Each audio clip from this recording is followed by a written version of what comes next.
Aberdeen against Queen's Park. No more magic from Queen's this time round, Alan. Aberdeen dealt with them pretty well. In early stages of the game, watching on, it looked relatively even. As soon as the Dons got that first goal, Kevin Nisbet again. Great Nisbet, goal. Nisbet. It's no Rab. It's no Ramsey. No. I've given him the Nisbet there. As soon as he scores, it felt like it was never in doubt. A great finish.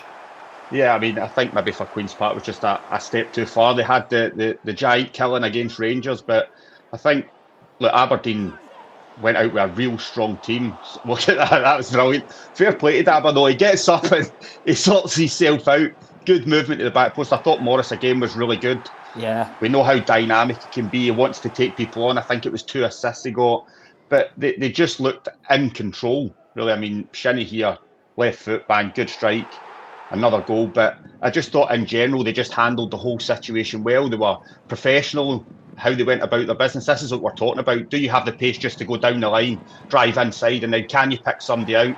Yes, you can. Another goal. But for me, they just look very comfortable and they'll be looking forward now to the next round. This is probably the only kind of disappointment for them. Rudden just gets in there and scores a kind of consolation. But I think over the piece, Aberdeen and Jimmy Tilleen will be very happy with the performance. Yeah, they handled it well, didn't they, Michael, overall? And I think there's loads of talking points from the game, but Shayden Morris, as Al has rightly picked up on there, I think we've talked about this on the show as the season's gone on, and you both said, you weren't sure why didn't start more games for Aberdeen. There is a little bit of an inconsistency, but the talent is so clear to see, Michael, and if he can join those dots together, then he's such an important figure for them. Yeah, absolutely, because I mean, he did start a few games after the start of the campaign where he was so bright coming off the bench. He did start a few games, but it was probably just not the same level of impact that he'd had coming off the bench. So he was in an unfortunate situation where he was probably having a greater effect on the game when he was coming off the bench.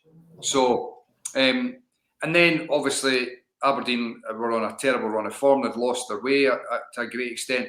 But the last few games that we've seen as well, they've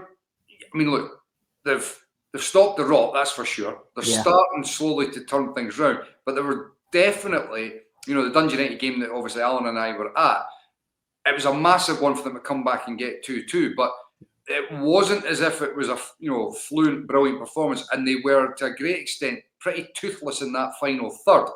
We did say perhaps the 2 goals for Kevin Nisbet would be able to give him that bit of confidence. And it looks like it might well be the case, because that was a great finish. But also, Shayden Morris, when he came on, he made a difference in that game. Yeah. And obviously the Queen's Park game there at the weekend on Saturday, he was influential as well. So it'll be interesting to see, moving forward, is he going to be starting more games for Jimmy Tilleen?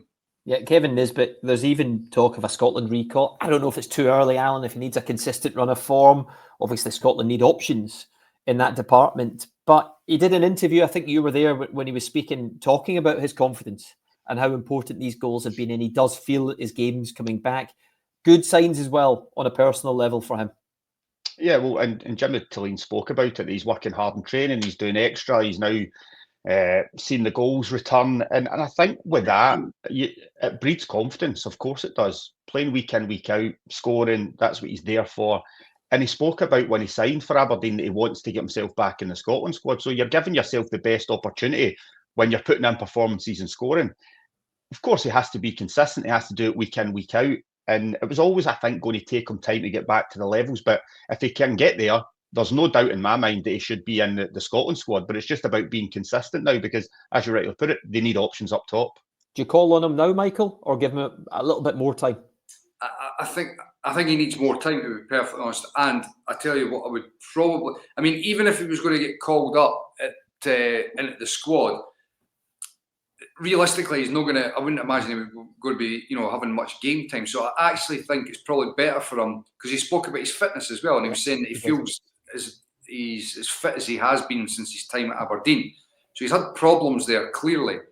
And I think a week of training and getting extra fitness would be more beneficial to him than going and training just as normal with the Scotland team and perhaps not really having much game time. I think having a wee programme over that international break would probably do him better than going away with the national team.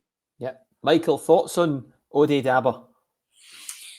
Good finish, aye, after some good footwork, as Alan said. Maybe it was meant just so he could lose his marker. You know what I mean? Ghost into the back post. He had us all fooled. I mean, look, I wouldn't be nailing my colours to the mast one way or the other just quite yet. It's early days, isn't it? Yes, it is early days. And I mean, he's got a few goals. But yeah, I mean, I wouldn't be sort of going one way or the other in regards to writing him off or sort of singing from the rooftops quite yet. No, he's definitely in the inconsistent category at the moment, Alan. But obviously they saw something to sign him, and he's got a good record at international level, so maybe more goals are going to come. Just on Graham Shinnie, started at left back in the game, his 600th career club appearance, putting a really good shift in the day as well. What a servant he's been to football and to Aberdeen as well, Alan. Yeah, absolutely. I mean, anybody that plays that amount of games, the consistency, the levels that he gets to, we know he's the captain. I mean, you kind of have to take your hat off to him because it's not easy. It's not easy to get that kind of number. So fair play. And not only that, like there he is playing at left back as well. So I know he's played there before, but to come in and play to the same standards just shows you that he looks after himself, the character of him.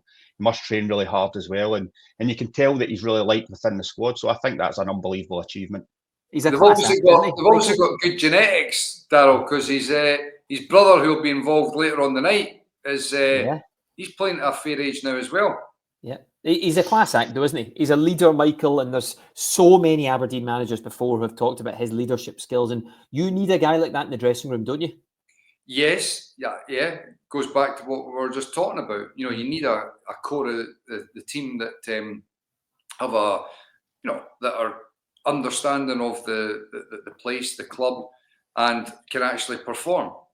So yeah, Graham Shinnie well and truly falls into that category, and as do the likes of Nicky Devlin. I'm just surprised that I know there's been some chat about a bit of a niggling injury that he'd been carrying or whatever, but I'm surprised that how now I know Jensen's done all right since he's come in.